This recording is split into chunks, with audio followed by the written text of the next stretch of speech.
Today I'm going to show you all about Ring's new battery doorbell. This is the newest version. Let me show you what you get in the box, what's good and what's not so good with Ring's new battery doorbell.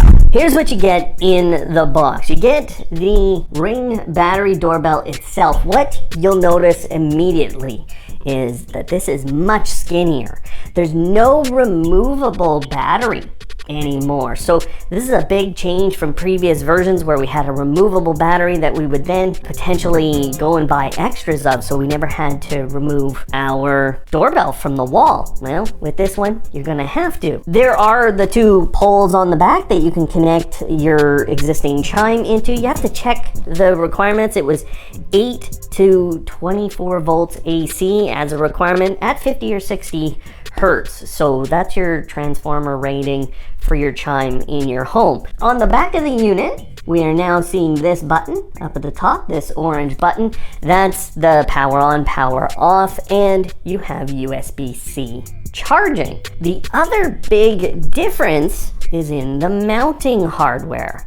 The mounting hardware is quite different because we no longer have a little screw on the bottom that affixes this to this mount. The way this mount works is basically you're going like that and you're clipping in. So now we're clipped in. You heard it just click, and that's it. This is very, very skinny, pretty lightweight feeling too, and their tool for getting this off the mount is quite different. So you're just going to come from the underside, you're going to find that, and then you're pushing up and it's popping off. Now the mount itself has 4 spots for screws. You have 4 screws and 4 anchor mounts. That'd be standard hardware for this, but yeah, we're missing some of those extra screws that used to go into things like angle mounts that you would get in the boxes. Those aren't there. This is just a straight on mount. So if you want those, you're gonna have to go get them.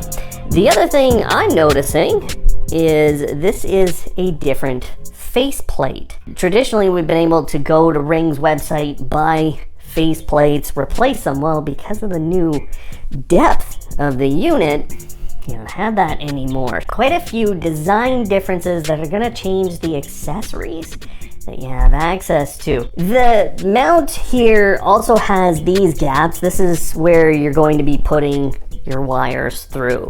So just to understand that, that's where your wiring is going for your existing chime, but this has an onboard battery. You don't necessarily have to use that existing chime.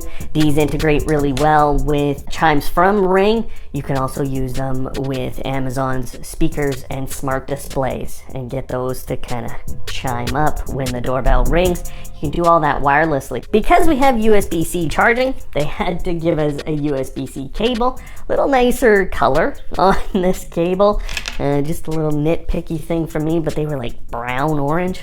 That's all you're getting. Oh, and you get a little sticker. Most of the features are going to require a subscription. If you have a number of Ring products, it starts to make a lot more sense. But now let's talk about some of the differences. I'm gonna go grab one of the previous generations of the doorbell so you can see some of these things firsthand. One of the biggest decisions you're going to make when you buy a Ring video doorbell is which model. And today, Amazon has done some work to kind of simplify their lineup. You know, they used to have the doorbell 1 through 4, but now they've created the all-new battery doorbell that we're talking about today, the Plus and the Pro models. Those are kind of the lineup that you're going to look at if you're looking to purchase a new one or potentially upgrading. There are some differences between those 3 models that you'll want to have a look at. Now, all of these Ring doorbells have their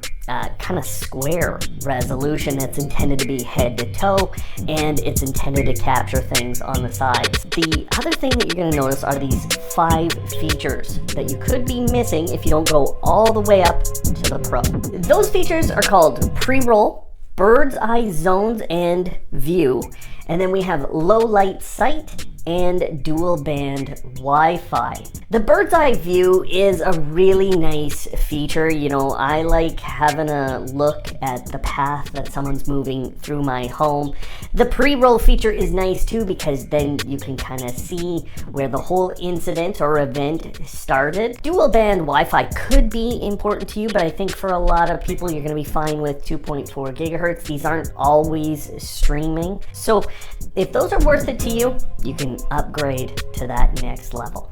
The previous generation of Ring doorbells, and really all Ring doorbells that I've ever tested, they were much thicker than this. So, you know, you look at that, what a difference in terms of design.